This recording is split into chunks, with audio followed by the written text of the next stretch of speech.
Friends, இப்போ நம்ம என்ன செய்ய போகிறோம்னா சிக்கன் பிரியாணி செய்கிறது எப்படின்னு பார்க்கலாம். அதுக்கு நான் வந்து 1/2 கிலோ வந்து சிக்கன் எடுத்துக்கிட்டேன். இப்போ நான் வந்து மஞ்சள் பொடி போட்டு கழுவி எடுத்துக்கிட்டேன்.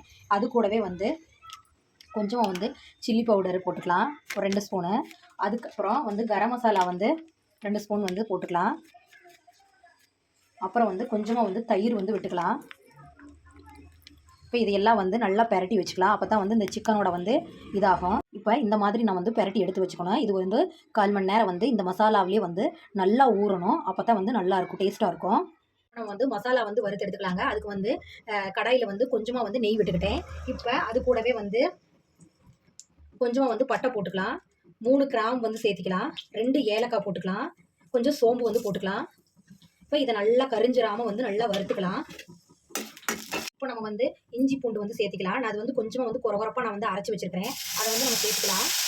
இந்த நெய்லியே வந்து வறுத்துக்கிட்டோம்னா ரொம்ப நல்லா டேஸ்ட்டாக இருக்கும். அப்படியே நெய்லியே வந்து நல்லா வதக்கிக்கலாம். இப்போ வந்து 2 பச்சை மிளகா போட்டுக்கலாம். அது கூடவே வந்து கொஞ்சம் சின்ன வெங்காயம் வந்து ஆட் பண்ணிக்கலாம். நல்லா வதக்கிக்கலாம் நெய்லியே வந்து. இப்போ வந்து அது கூடவே வந்து கொஞ்சமாக கொத்தமல்லி தழையும் புதினா தலையும் வதக்கி எடுத்துக்கலாம். நெய்லியே வறுக்கிறது நல்லது. நல்லா வதக்கிக்கலாம். இதையும் நெய்லியே இதே மாதிரியே நெய்லியே வறுத்துக்கணுங்க. வறுத்துட்டு ஸ்டவ் ஆஃப் பண்ணிவிட்டு ஜாரில் போட்டு அரைச்சி எடுத்துக்கலாங்க. இந்த மாதிரி அரைச்சி எடுத்துக்கணுங்க. வாங்க தாளிச்சுக்கலாம். இப்போ வந்து குக்கரில் நம்ம வந்து தாளிச்சுக்கலாங்க. இப்போ ஆயில் வந்து கொஞ்சம் விட்டுக்கலாங்க. நெய் வந்து 2 ஸ்பூன் விட்டுட்டேன். இப்போ கொஞ்சமாக வந்து அது கூடவே வந்து ஆயில் விட்டுக்கலாம். கொஞ்சம் ஆயில் வந்து அதிகமாகவே விட்டுக்கணும். இந்த அளவுக்கு விட்டால் போதும். இப்போ கொஞ்சமாக வந்து ஆயில் நல்லா காஞ்சிருச்சு.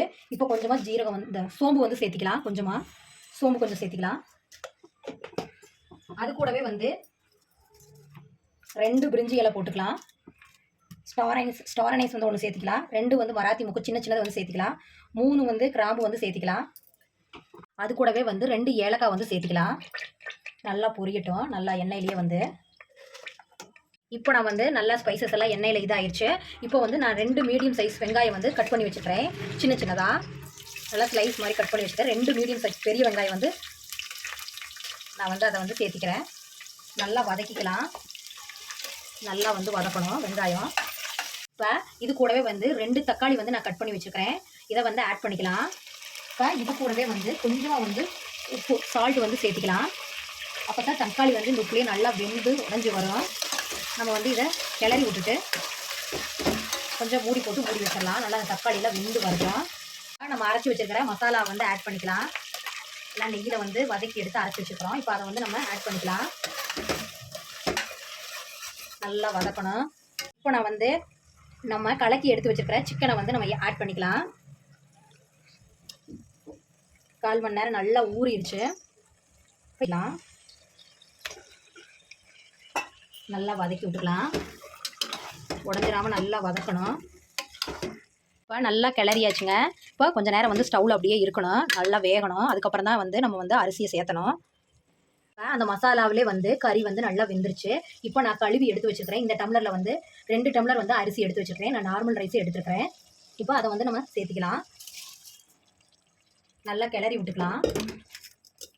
நம்ம வந்து நான் தேங்காய் பால் வந்து 2 டம்ளர் எடுத்து வச்சுருக்கிறேன். அதை வந்து ஆட் பண்ணிக்கலாம்.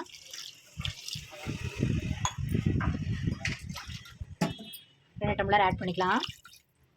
இதை வந்து நல்லா கிளறி விட்டுக்கலாம். கிளறி விட்டுட்டு இன்னும் 2 டம்ளர் ஊற்றணும். நம்ம 2 டம்ளர் அரிசி போட்டிருக்கிறோம். வந்து பச்சை தண்ணி வந்து 2 டம்ளர் நம்ம வந்து ஊற்றிக்கலாம். அளந்து வச்சுருந்தேன். இப்போ தேவையான அளவு வந்து உப்பு போட்டுக்கலாம். நம்ம ஆல்ரெடி முன்னாடி வந்து உப்பு போட்டிருந்தோம். நல்லா கலக்கி விட்டுக்கலாங்க. கொஞ்சம் நேரம் வந்து இது வந்து ஸ்டவ்லேயே இருக்கணும். விசில் போடாமல் மூடி மட்டும் போட்டு கொஞ்சம் நேரம் மூடி வைக்கலாம். இந்த ஸ்டேஜில் வந்து கொஞ்சமாக வந்து மல்லித்தலையும் புதினா தலையும் வந்து நம்ம சேர்த்திக்கலாம்.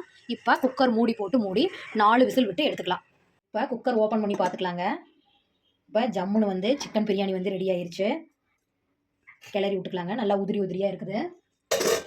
சுவையான சிக்கன் பிரியாணி வந்து ரெடி ஆயிடுச்சு. இது ரொம்ப நல்லா டேஸ்ட்டாக இருக்கும். நீங்களும் இது மாதிரி ட்ரை பண்ணி பாருங்கள். பிடிச்சிருந்தா லைக் பண்ணுங்கள், ஷேர் பண்ணுங்கள், கமெண்ட் பண்ணுங்கள், சப்ஸ்கிரைப் பண்ணுங்கள். ஓகே, பாய்.